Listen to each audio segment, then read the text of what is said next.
자, 우리가 3.1운동 다음에 대한민국 임시정부 다음부터 볼게요. 3.1운동 했고 대한민국 임시정부 봤습니다. 3.1운동 때문에 생겼던 게 바로 뭐였냐면 대한민국 임시정부였어요.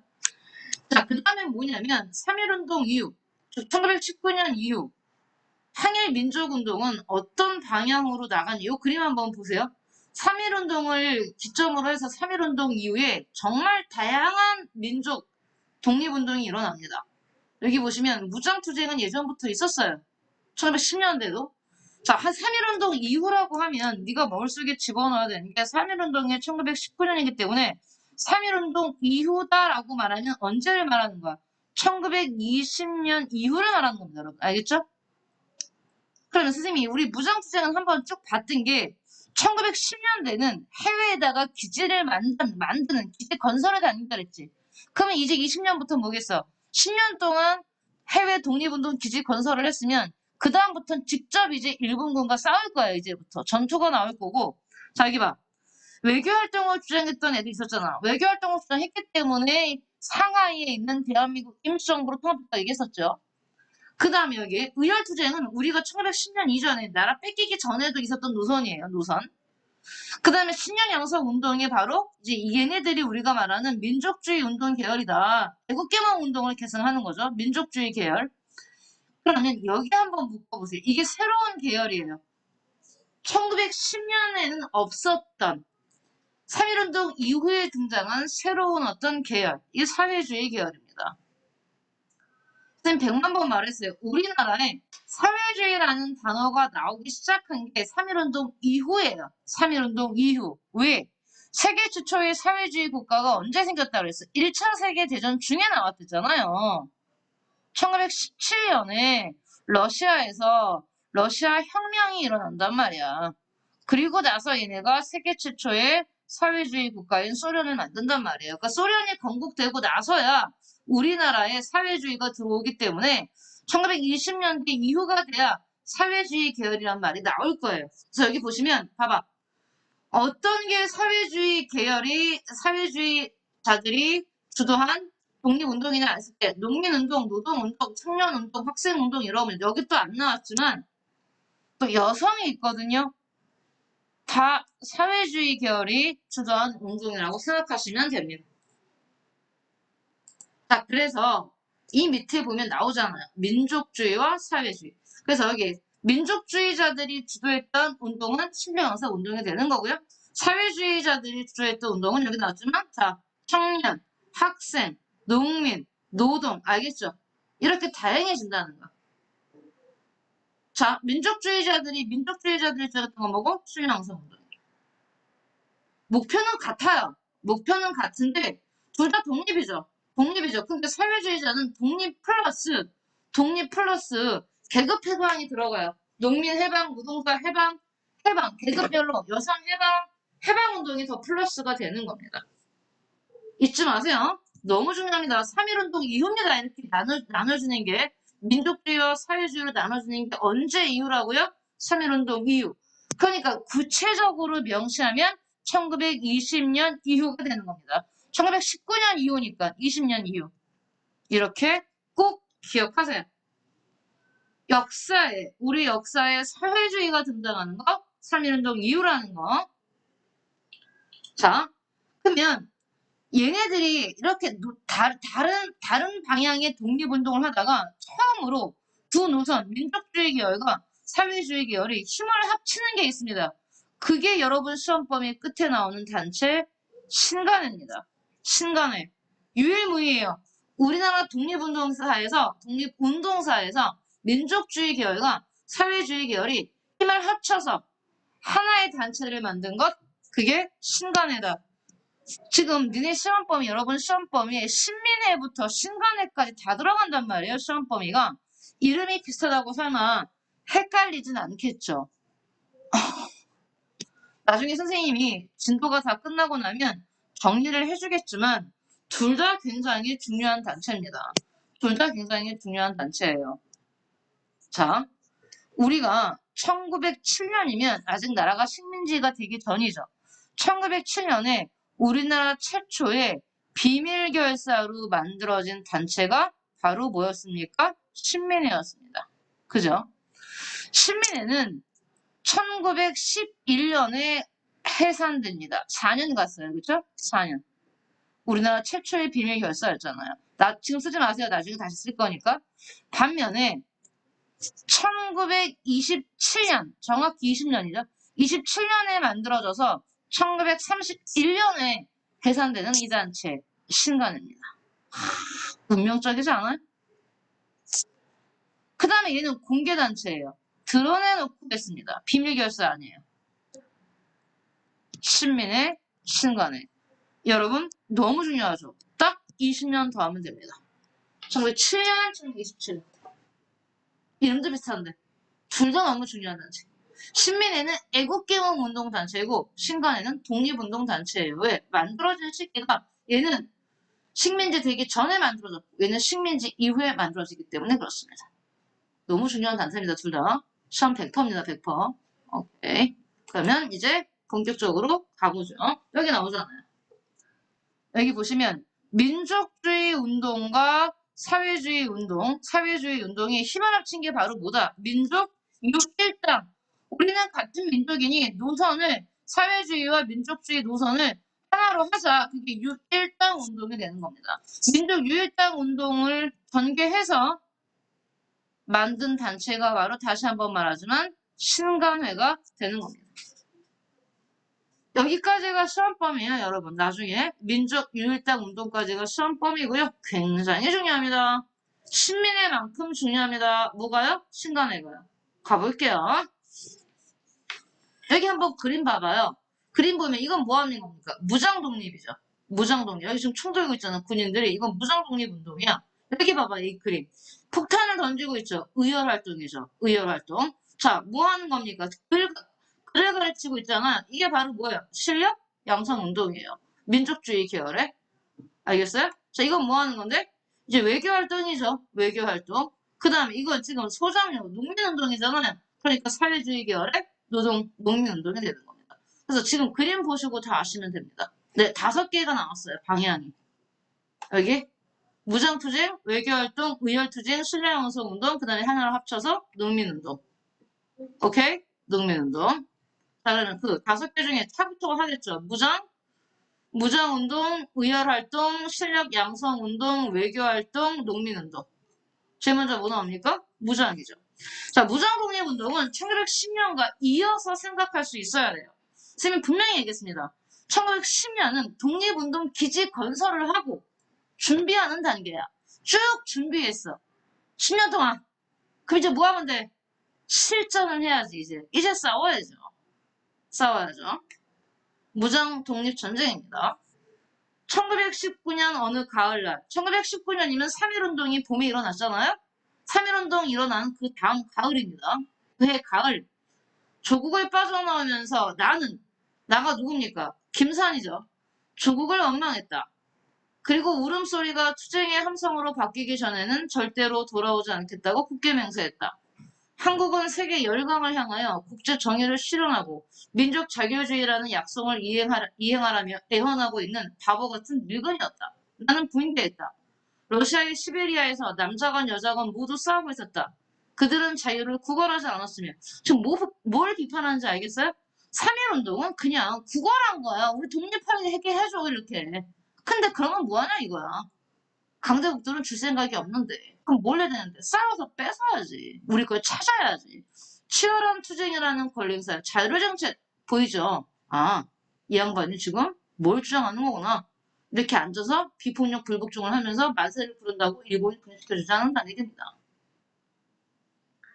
자, 이제 1920년 본격적으로 무장독립운동을 하겠습니다. 여러분 정리할 때요. 여기 봐요. 정리할 때 지금 교과서가 정확히 어떤 식으로 정리하라는지 방향을 제시하고 있잖아.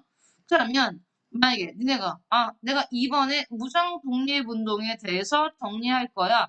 그러면 1. 1910년대 2. 1920년대 3. 1930년대 이렇게 시기별로 쭉 전개하시면 돼요. 그 다음에 두 번째, 실력 양성 이런 식으로 해도 돼요. 아니면 또 방법이 뭐야? 그냥 큰 제목을 1910년대 해서 1. 무장 독립운동, 2. 실력 양성 운동. 알겠죠? 이렇게 해서 가요. 돼도 상관없어요. 더 보기 쉬운 쪽으로 정리하시면 되는데. 자, 우리 교재는 연도별로 돼 있어요. 1910년대, 그 다음에 20년대 이렇게. 일본군을 봉오동으로 유인하여 격파하다. 봉오동 전투. 이 영화도 있잖아요, 영화도. 영화 제목이 봉오동이잖아요. 그쵸? 봤어요? 3.1운동 이후 일제와 전쟁을 벌여 독립을 쟁취하자는 분위기가 높아지는 가운데 우리 1930년대 독립운동 기지 건설했던 거 봤습니다. 만주 연해주. 만주 연해주 일대 독립운동 기지를 중심으로 왜? 1910년대 쭉 기지 건설했으니까. 독립운동 기지를 중심으로 수많은 독립군이 조직되었다. 독립군들은 여러분 만주 연해주가 어디 있습니까? 우리나라 한반도 바깥쪽에 있잖아요. 그러면 한반도로 들어오려면 이렇게 돼 있으면 아직도 우리 친구들은 두만강과 압록강이 어딘지 모릅니다. 두만강 여기 있고 압록강 여기 있어요. 연해주에서 두만강 건너오고요. 만주에서 압록강 건너서 들어오는 겁니다. 알겠어요? 자 여기 두만강 압록강을 건너와 일본의 군대와 경찰, 군경은 군대와 경찰 합친 말이죠. 군대와 경찰을 습격하여 전과를 올렸다. 독립군의 국내 진공, 즉 우리가 지금 독립군 기지가 다 어디 있습니까? 여기 만주에 있고 연해주에 있으니까 여기서 훈련 받다가 국경에 압록강 건너고 두만강 건너서 이쪽쯤에 있는 일본 군대나 경찰을 습격하는 겁니다. 그러니까 들어왔다가 빠지고 들어왔다 빠지고 이러는 거죠. 당연히 우리 독립군의 기지는 근거지는 만주나 연해주에 있으니까 이렇게 들어와서 우리나라 한반도로 들어와서 일본군을 공격하고 다시 이렇게 도망가서 뒤로 빠지는 겁니다. 자, 이렇게 되자 압록강 건너와 정가를 올리자 독립군의 국내 진공에 시달린 일본군이 생각을 해보세요. 껄핏하면 독립군이 들어와서 이렇게 죽이니까 이게 국경에 있는 일본 군인들이 자기는 여기 가고 싶어 하지 않을 거 아닙니까? 그죠? 그러니까 안 되겠다 싶어서 군대를 이끌고 압록강을 건너고 두만강을 건너서 독립군이 있는 근거지를 지금 치겠다는 얘기입니다. 일본이. 그 얘기예요. 시달린 일본군은 일개대대 병력으로 두만강을 건너 독립군을 공격했다. 방어만 한 게 아니고 지금 공격을 한 거예요. 자기네가 당했으니까. 이를 맞아 홍범도에 대한 독립군, 안무가 이끄는 국민회군, 최진동이 이끄는 군무도덕부, 군 등이 자, 이거 다 외워야 돼요? 아니요. 왜 선생님 봉오동 전투하면 홍범도 장군만 떠올려요? 여러 개의 독립군 부대들이 연합했잖아요. 연합한 건데 주도를 누가 했냐 차이예요. 그냥 알겠죠? 왜냐면 여기 군단이라고 말하지만 굉장히 숫자가 적어요.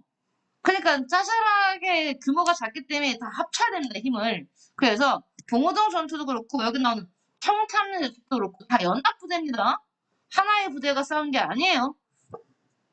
자 여기서부터 여기까지 이런 군들이 근데 왜 봉오동 전투하면은 홍범도 장군을 떠올리는 겁니까? 홍범도가 이끄는 대한 독립군이 주도했기 때문에 대표적으로 그 이름을 대는 거지 이분이 혼자 했다는 얘기는 아니에요. 연합부대를 결성하고 일본군을 봉오동으로 유인해서 왜 유인한 거야? 우리는 봉오동을 잘 알잖아. 일본군은 모를 거고 우리가 봉오동 지역의 지리를 잘 알기 때문에 지형과 지물을 이용해서 싸운 거죠. 왜? 왜요? 우리가 숫자가 너무 딸리니까 그래요. 적은 숫자로 많은 숫자를 이기려면 지리적으로 유리한 점을 이용하는 거죠. 그게 그 대표적인 게릴라전인 겁니다. 게릴라전. 유인하에 크게 격파했다. 자, 여러분은 뭐만 외우시면 됩니까? 1920년 시작할 겁니다. 이제 1920년의 문을 여는 게 바로 1번 봉오동 전투입니다. 봉오동 전투가 1번이고요. 봉오동 전투하면 홍범도 장군이 이끄는 대한독립군을 기억하십시오. 이 전투에서 독립군은 4명이 전사했지만 일본군은 157명이 사살되고 300명이 부상을 입었다. 이게 가능한 게 이쪽에 봉오동에 대해서 독립군이 잘 알고 있었기 때문에 가능한 겁니다. 자, 2번 갈게요. 청산이죠. 봉오동에서 크게 패한 일본은 독립군의 활동을 식민 지배의 가장 큰 위협으로 여기고 대규모의 병력을 또 동원해서 이번엔 만주의 독립군을 추격해왔다. 이번엔 김자진이 이끄는 북무 군정서군이 나오죠. 물론 이때도 홍범도 장군이 있습니다. 홍범도가 이끄는 독립군 역시 무슨 부대야? 연합부대야. 한 부대 혼자 한 게 아니라 연합부대는 일본군의 움직임을 살피면서 부산 방향으로 이동했다. 그러던 중 청산리 일대에서 유리한 지점을 차지하고 일본군에 반격을 했다. 이때는요. 선생님, 얘는 왜 전투고, 얘는 왜 대첩이에요? 여러분, 세상에 왜 그렇습니까? 대자를 붙여주면 상대, 적군의 사상자가 더 많았다는 얘기예요. 알겠죠? 더 많이 죽였다는 얘기입니다. 더 많이. 자, 반격을 가했다. 독립군은 1920년 10월 21일부터 26일까지 백운평, 완루구, 어랑촌 등지에서 이어진 10여 차례의 크고 작은 전투에서 일본군을 크게 물리쳤다. 크게 물리쳤죠. 크게. 이것은 독립전쟁사에서 가장 빛나는 뭐야? 가장 빛난다는 얘기는 가장 많이 일본군을 죽였다는 얘기죠. 청산리 대첩이다. 그러면 뭐가 됩니까? 청산리 대첩이 2번이 되겠죠. 2번. 아까 봉오동 전투가 1920년 6월이잖아요. 그러면 청산리 대첩은 1920년 10월이라고 기억하시면 됩니다. 1920년 10월. 봉오동 전투가 6월. 이 승리에는 온갖 어려움을 무릅쓰고 일본군의 움직임을 알려주고 식량과 군수품 등을 지원한 간도에 사는 동포의 지원도 큰 역할을 했다. 생각을 해보세요. 독립군은요, 여기 산이 있고, 저 여기 이쪽에 마을이 있다고 칩시다. 마을. 길이 있어. 그러면 독립군이 마을에서 편하게 마을 군대가 함께 있겠습니까? 장난 아닙니까? 이거 중국 땅인데? 못했어요. 산속에 있단 말이야. 그러면 일본군이 이렇게 쳐들어오면 이 마을에 있는, 조선인 마을에 있는 마을 사람들이 멀리서 일본군이 오는 걸 보고 미리 산에 가서 알려주는 거죠. 그리고 산속에서 뭐 먹고 살겠어요? 맨날 군사훈련만 하는데. 그건 누가 대주는 겁니까? 조선인들 마을. 조선인 마을에서 식량이며 돈이며, 알겠어요? 즉, 조선인 마을이 없는 독립군은 상상할 수 없어요. 그러니까 이들의 도움이 컸다는 얘기입니다. 그럼 입장 바꿉시다. 입장 바꿔, 일본이라고 생각합시다, 우리가. 우리가 일본이면 독립군한테 잡을 수가 없는 거야. 이 산을 일본 애들은 처음 오는데 독립군은 여기서 먹고 자고 훈련했기 때문에 너무 다른단 말이야. 그러니 일본군이 여기까지 가서 독립군과 전투를 해봤자 번번이 지고 있잖아. 그렇지? 그럼 방법은 뭡니까? 얘네를 죽이면 됩니다. 조선인 마을을 없애면 독립군은 먹을 것도 도와줄 것도 아무것도 없어요. 떠나게 되겠습니다. 그래서 봉오동 전투와 청산리 대첩이 끝나고 나서 일본군이 한 게 바로 뭔데? 여기 있는 조선인 마을을 없애는 거였습니다. 오케이? 그게 간도 참변이에요. 자, 봉오동 전투와 청산리 대첩의 승리는 독립전쟁론에 따라 만주, 연희도 등지의 독립운동 기지를 건설하고 독립군을 지금까지 키워낸 의지와 노력의 성과다. 하지만 일본군은 청산리 대첩을 전후하여 독립군에 뭘 없애는 거야? 독립군을 공격해서 전투를 할 수 없으니 이제 뭘 파괴하겠다는 얘기야. 독립군의 근거지가 되는 근거지를 없애겠다. 그래서 간도에 있는 조선인 마을, 한인 마을을 공격합니다. 영리한 방법이에요. 한인 마을을 공격해서 한인들이 없어지면 어떤 중국 애들이 우리나라 조선의 독립군한테 식량 대주고 무기 대주고 하겠어? 안 그래요. 장난 아닐까. 연이은 패전에 대한 보복으로 양민과 어린이까지 학살했고 집과 학교, 교회 등을 불태우는 반인륜적인 만행을 저질렀다. 간도 참변 3번입니다. 똑같은 1920년 순서 기억합니다. 봉오동 전투, 청산리 대첩, 그 다음에 3번이 바로 뭐야? 간도 참변이 되는 거예요. 간도에 있는 한인 마을을 초토화시킨 겁니다. 그 전에 잠깐 한번 봐봐요. 아까 봉오동 전투 때 봉오동이 왜 전투였냐면 죽은 일본인이 100몇 명이었잖아. 청산리 대첩은 1000몇 명이죠. 규모가 다르죠. 그래서 얘는 뭐가 되는 겁니까? 대첩이 되는 겁니다. 물론 우리 쪽의 사상자가 봉오동은 4명이었지만 얘는 전사자가 60명이고 부상자가 있지만 일단 일본군을 10배 이상 죽였기 때문에 얘는 대첩이 되는 거예요. 다음, 한편 일본군을 무찌른 후 독립군의 주력부대 4천여 명은 밀산부에 모였다. 왜인 줄 아세요? 왜 갑자기 모여? 아니 여기서 한인마을을 초토화시켰기 때문에 더 이상 강도에서 활동할 수 없게 되는 겁니다. 산속에 고립돼 있다가 딱 굶어 죽기 알맞겠죠. 그래서 지금 뭐 하는 겁니까? 밀산부에서 모이는 겁니다. 4,000명이 어디 밀산부라는 동네에 모여요.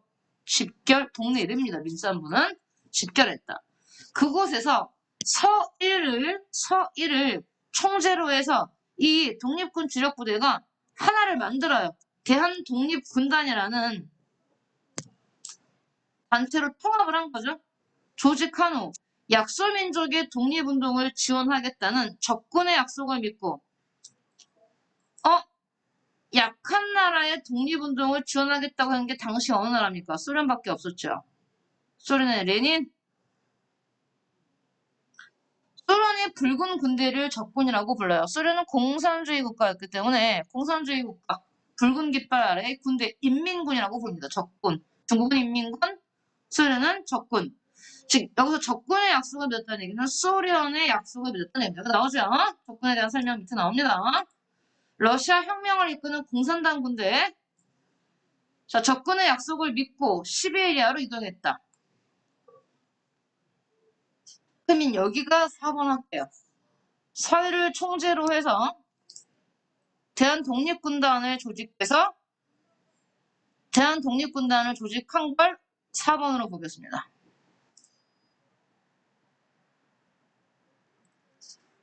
근데 시베리아는 러시아 땅 아닙니까? 소련 땅이잖아요? 소련 땅 시베리아 지역의 자유시라는 동네에 모였는데 여기서 독립군 부대를 통합하는 과정에서 자, 여기 봐. 이거 그냥 이렇게 보시면 안 되고요. 지금 여기가 지금 국경선이죠? 이렇게 국경선이 있습니다. 국경선. 이렇게.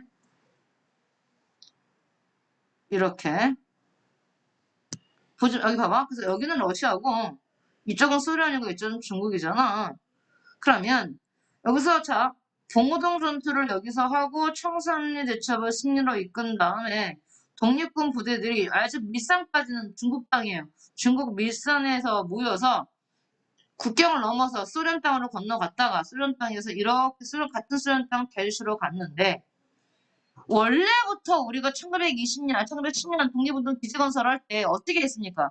중국 만주에서 독립운동 하던 사람도 있었고 러시아에서 아예 처음부터 러시아에서 독립운동 하는 사람도 있었죠.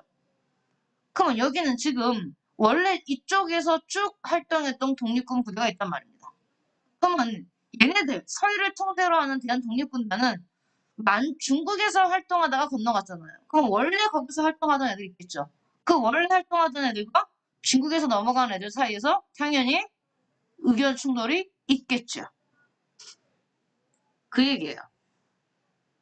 여기 보시면 대한독립군단은 아까 봤지만 청산리 대첩에서 승리한 북로 군종서군과 대한독립군 등 여러 독립군 부대들은 러시아로 건너가 장기 항전을 벌이기로 결의하고 소련과 만주 접경지대인 밀산부에 모여 대한독립군단을 조직했다. 총재는 대전교회 지도자이자 대전교입니다. 대전교회 지도자이자 북로 군정서의 총재 서일이었고 김좌진, 홍범도, 조성환이 부총재였으며 병력은 약 3,500에서 4,000명인데 얘네들이 자유시로 가서 자 여기 원래부터 여기 이쪽을 기반으로 활동했던 세력과 충돌을 하게 됩니다. 여기 지휘권을 둘러싸고 갈등이 벌어졌다. 결국 덕분은 그런데 얘네들이 그럼 우리들끼리 싸운 거잖아요. 그러자 소련의 적군이 야 니네 닥쳐 다 우리 땅이야. 그래 우리가 지휘할게. 그랬더니 야 니네 땅에는 맞지만 이건 우리 독립군 부대인데 소련이 야 니네 군대 니네 위험하니까 니네 이거 니네들끼리 우리한테 총을 쏘겠다 총 내놔. 야 우리가 군인인데 총을 내놓으라고? 거부하다가 결국 소련의 적군이 한인 부대를 공격해서 강제로 무기를 뺏은 무장해제라는 건 무기를 뺏는 겁니다. 무장을 해체했다. 이 과정에서 저항했던 수백 명의 독립군이 일본군한테도 안 죽었는데 여기서 지금 죽고 있는 거죠. 이게 자유시 참변입니다. 이때부터 자 21년이죠. 예, 5번 하겠습니다. 그러면 순서 다시 복귀하면서 자 1920년을 여는 사건이 봉오동 전투, 청산리 대첩, 간도 참변, 대한독립군단의 조직, 그 다음에 자유시 참변 되는 겁니다. 알겠죠? 계속 순서를 복귀하셔야 됩니다. 왜냐면 흐름으로 쭉 순서가 바로 흐름이니까 흐름으로 쭉 가야 돼요. 열심히 얘들아 선생님 와, 지도로 봐도 엄청 많은데 어떻게 갔어요? 걸어갔지. 장난 아니네. 힘들게 갔다가 다시 옵니다. 간도참변과 자유시참변을 겪으면서도 독립군은 끈질기게 투쟁했고 독립전쟁을 효율적으로 수행하고자 서로 힘을 합쳐 나갔다. 그 결과 1920년대 중반 만주에는 자 아직 다시 여기 이쪽 말고 이쪽 만주 쪽 만주에는 참정신의 이름을 따서 참의부, 정의부, 신민부라는 세 개의 독립군 정부가 성립돼요. 자, 독립군 부대가 아니고 뭐랬어? 하나하나가 독립돼 있는 정부의 모습입니다. 이게 6번 가겠습니다. 6번은 뭐라고? 삼부 성립 이렇게 가시면 됩니다. 만주의 독립군 부대가 짜잘하게 많았었는데 세 개로 딱 정리가 되는 거죠. 참정신 여기 보세요. 뜯어보세요. 아래쪽부터 참정신 이렇게 올라가겠습니다. 참정신 이렇게 올라갑니다. 자, 독립군 정부가 그럼 이렇게 나와 시험에 이 참정신 참의부가 독립군 부대의 이름이 아니고 이 참의부가 하나의 정부의 이름이야. 알겠니? 그러면 참의부 안에 군대도 있고 정부도 있고 조직도 있는 거야. 알겠죠? 자, 이들 3부는 여기 나오잖아. 이들 3부의 특징이 나오잖아요. 3부는 동포사회를 이끄는 민정조직, 다른 말로 민정조직은 일반적인 정치조직, 행정조직이라고도 말합니다. 행정조직과 군대인 독립군의 훈련 및 작전을 담당하는 자 행정조직과 군대 조직을 다 갖고 있단 말이야. 그러니까 일단 국가지. 사실상 3부는 만주의 동포사회를 이끈 나오죠? 공화주의적 정부였다. 성격이 공화주의적 자치 정부였다. 이걸 다 갖고 있는 동포사회에서 세금을 거두어 정부를 운영했고 독립군을 키웠으며 이를 토대로 활발한 무장 독립전쟁을 전개했다. 아직 무장 독립운동 안 끝났어요. 6번까지 왔죠. 한편 일본은 여기가 지금 다 독립군 정부가 있는데 일본 입장에서는 이 참정신 여인에 있는 이 조선의 독립군을 공격하기가 쉽지 않은 게 여기가 지금 지네 땅이 아니에요. 중국 땅이란 말이야. 당시 중국은 중앙정부가 힘이 없어 난리도 개판 5분 전인데 이쪽 만주 쪽을 잡고 있었던데 장군들이야 장군들. 뭐 각각 장군들 난 이쪽에 우두머리다 뭐 이렇게 하면서 막 애들이 군대를 끌고 이렇게 장군들이 있었어. 우리가 그걸 우리 군벌이라고 부르는데 군벌. 아니 일본 입장에서는 자기네가 일본 군대를 중국 땅에 맨날 보낼 수도 없고 그럼 여기서 활동하는 중국 애들, 중국 군벌, 장군들이랑 손을 잡는 게 좋겠지. 그래서 얘네한테 약속을 하는 거야. 만주 군벌들한테. 야, 니네가 조선의 독립군을 한 명씩 잡으면 그때마다 돈을 줄게. 많이. 이게 미스야 협정입니다. 만주의 군벌과 일본이 뭘 맺어요? 미스야 협정. 이게 뭐 되겠습니까? 7번 되겠죠. 일제와 만주 군벌이 맺은 협정이 미스야 협정입니다. 맺으면서 독립군은 일본의 군대나 경찰뿐만 아니라 이제는 현상금을 노리는 만주 군벌 경찰의 감시와 탄압도 피했다. 미스야 협정의 내용은 일제가 만주 군벌에게 조선 독립군 잡아주면 뭐 주겠다는 얘기야? 현상금 주겠다고 얘기한 겁니다.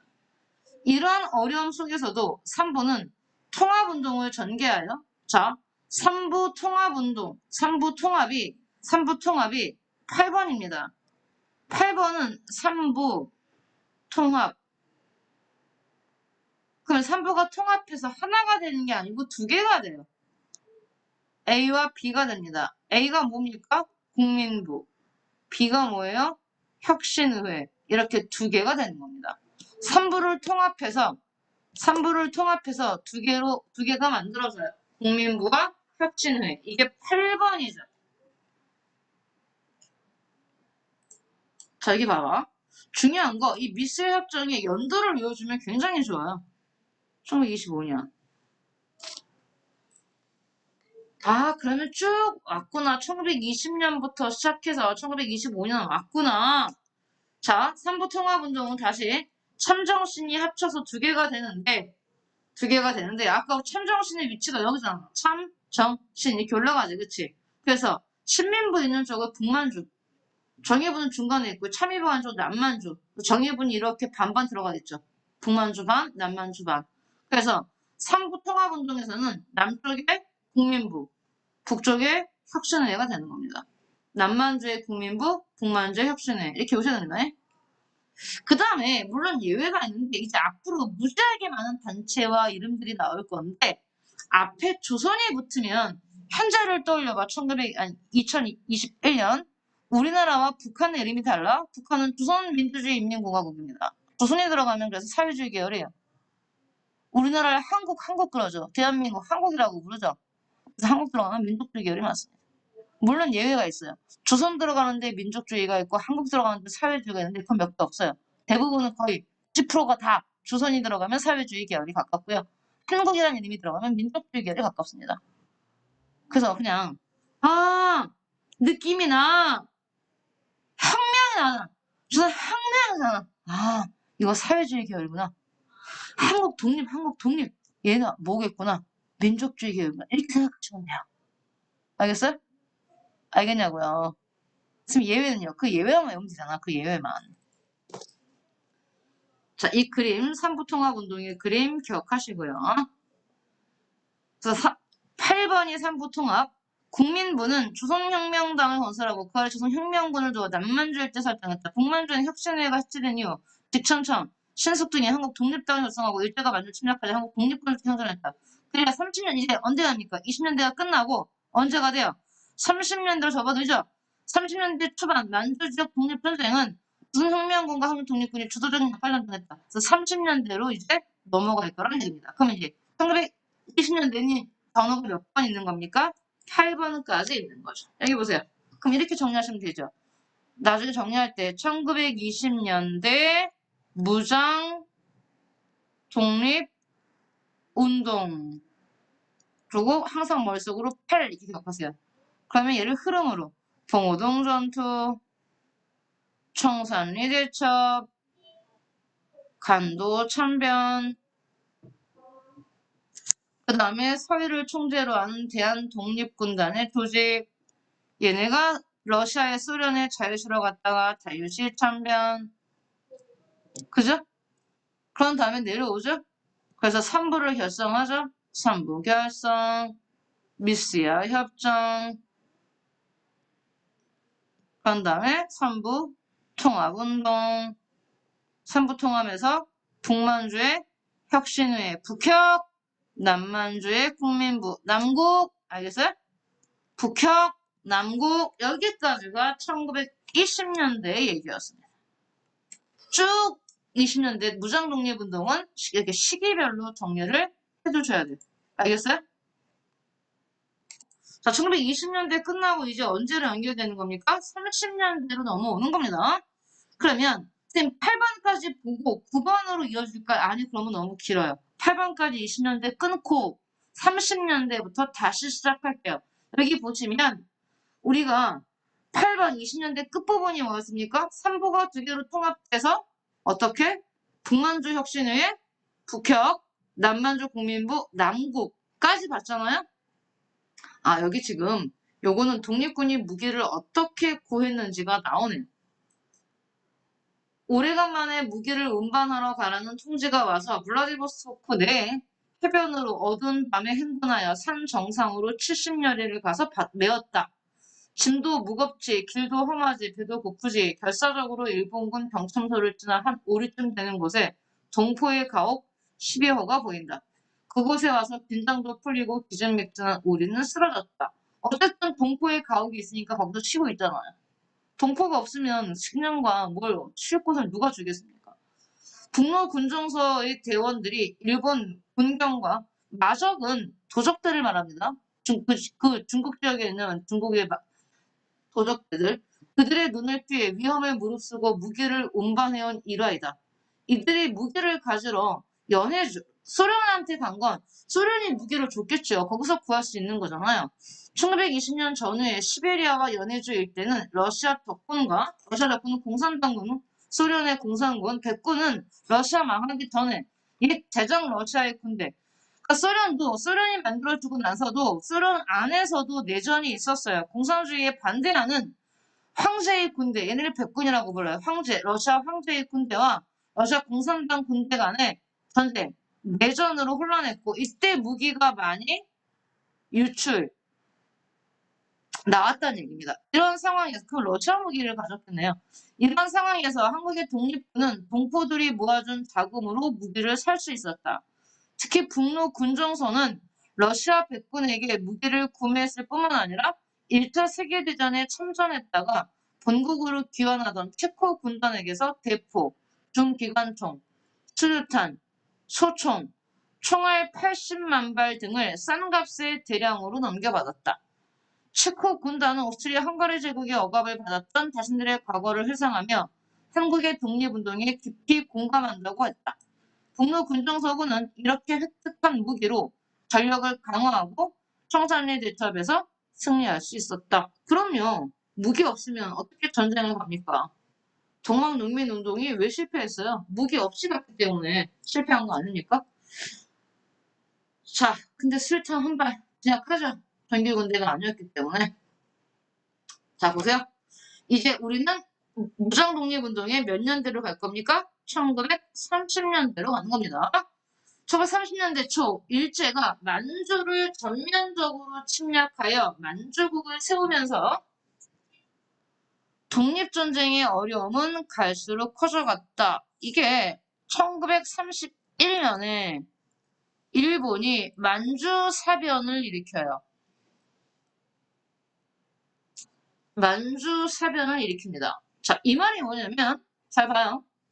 여기가 만주잖아요. 만주는 일단은 중국 땅이었고 당시 내가 계속 말하지만 중국이 너무 중국의 중앙정부가 혼란스러워서 여기까지 지배를 못했지만 그래도 중국 땅이었기 때문에 일본이 이 만주 땅으로 일본의 군대를 보내기가 굉장히 힘들었어요. 어려웠습니다. 자기네 땅에 남의 나라에 군대를 보내는 게 쉬운 일은 아니죠. 그랬기 때문에 우리나라 독립군 부대가 이 만주에서 그나마 자유롭게 활동을 했던 거예요. 일본군이 못 들어오니까. 들어왔다 하더라도 봉오동 청산리처럼 잠깐 들어왔다 나가야 돼요. 지네 땅이 아니니까. 근데 31년에 일본이 만주를 먹었다는 얘기예요. 만주 사변을 일으켰다는 얘기는. 그래서 우리나라와 함께 만주까지 일본에 뭐가 된 겁니까? 식민지가 됐다는 얘기입니다. 그러면 31년 이후부터 만주는 이제 누구 땅 된 거예요? 일본 땅이 된 거죠. 그러면 독립군은 여기서 활동을 못해요. 무슨 말인지 알겠습니까? 여기가 일본의 땅이 되면서 동시에 일본 군과 경찰이 여기에 합법적으로 주둔하게 된다. 알겠어? 그래서 더 이상 만주에서 활동하는 게 힘들어져요. 어려워집니다. 이에 민족주의 계열의 조선혁명군과 여기 봐 이게 예외야. 민족주의인데 뭘 붙였어? 조선이 붙어버린 거야. 이게 예외야. 조선혁명군과 한국독립군은 항일 중국군과 연합군을 형성해서 1930년대를 여는 가장 중요한 건 이겁니다. 연합이에요. 연합. 누구와? 중국과 연합입니다. 왜? 지금까지 중국은 일본이 자기네 적이 아니었지. 근데 지금 중국은 어떻게 했어? 만주를 뺏겼잖아. 우리는 본토를 다 뺏겼지만 일단 중국도 만주를 뺏긴 거잖아요. 그러니까 중국과 우리나라 공동의 적이 된 겁니다. 누가? 일본이. 이때부터 뭐 하는 겁니까? 중국과 우리나라의 연합이 나오는 거예요. 지금도 중국에서 나오는 영화들 보면 놀랄 때가 있어요. 걔네 독립운동이에요. 일본에 대항해서. 우리처럼 폭탄 던지고 막 그래요.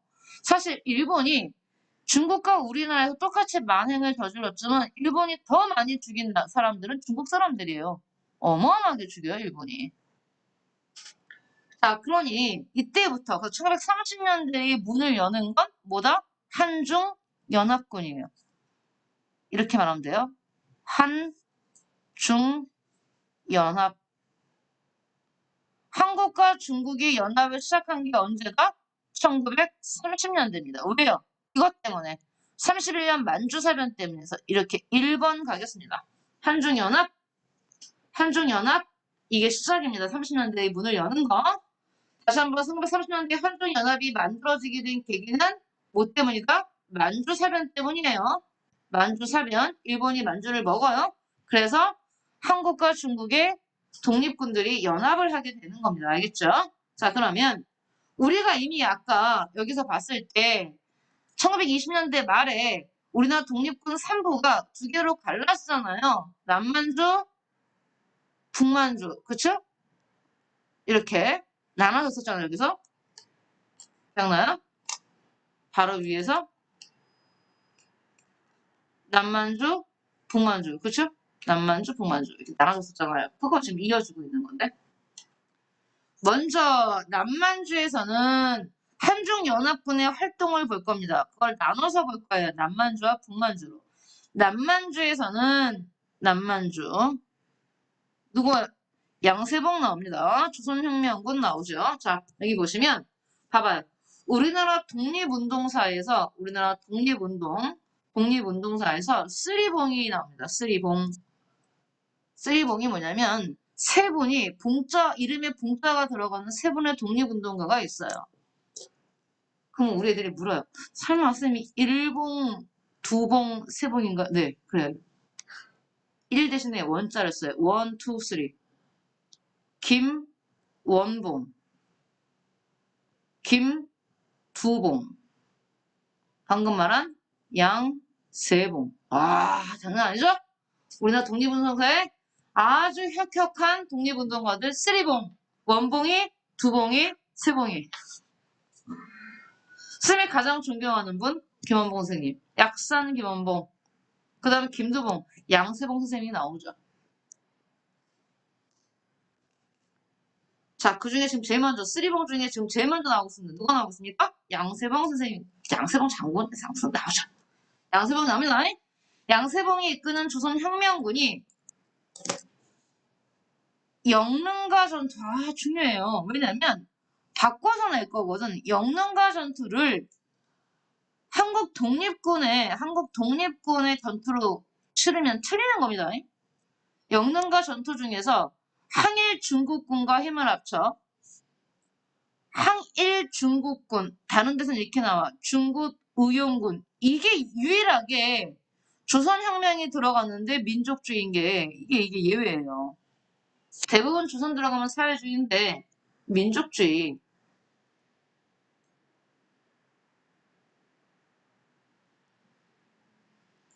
아닌데. 좀 잘못 쓰는데. 사회주의입니다. 양세형 스님이 왜 민족주의입니까? 좋으세요? 줄게요.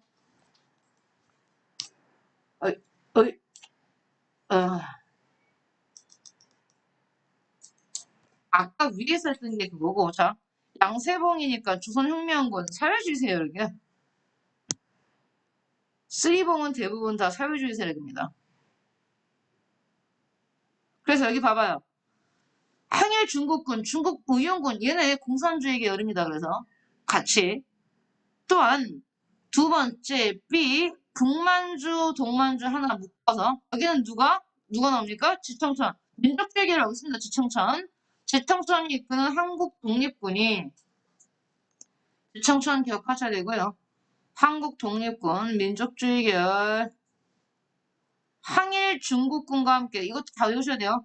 자, 조선혁명군은 항일 중국군이 중국 의용군이고 얘는 항일 중국군이 이름을 아셔야 돼요. 똑같이 그냥 항일 중국군이 아니라 계열이 얘네가 다 있어요. 지청천의 한국 독립군은 뭡니까? 중국 후르군이죠. 중국 후르군과 함께 쌍성부 대전자령 전투에서 큰 전과를 올렸다. 얘는 반드시 정리하셔야 돼요. 자, 이렇게 갑니다. 어떻게 정리하시냐면 1930년대를 시작하는 건 한중연합군입니다. 한중연합군이 등장하는데 한중연합군을 어떻게 정리하라고요? 북만주, 남만주 이렇게 정리하셔야 합니다. 북만주에는 지청천, 이끄는 한국 독립군 플러스 중국 호로군이죠. 중국 호로군이 연합해서 쌍성보 전투와 대전자령 전투, 쌍성보와 대전자령에서 일본군을 물리쳤다는 뜻입니다. 남반주는 자, 쓰리봉 중에 세봉, 양세봉, 조선혁명군 플러스 중국 의용군. 알겠어요? 그래서 영릉가 전투였나? 여러 개가 있는데 우선 하나밖에 영릉가 맞네요. 영릉가 전투 이렇게 정리하셔야 됩니다. 이렇게. 알겠어요? 그렇게 줄로 읽으면 안 돼요. 눈에 잘 오지 않아요. 그렇게 줄로 이렇게 줄줄줄줄 읽으면 안 됩니다. 정리를 이렇게 딱 하셔야 돼요. 한중연합군, 북만주, 남만주 나눠서 북만주 지청천 한국 독립군의 중국 호로군에서 쌍성보와 대전장을 전투, 남만주 양세봉 조선혁명군 플러스 중국 구의용군의 영릉가 전투 이렇게 딱 정리를 하셔야 돼요.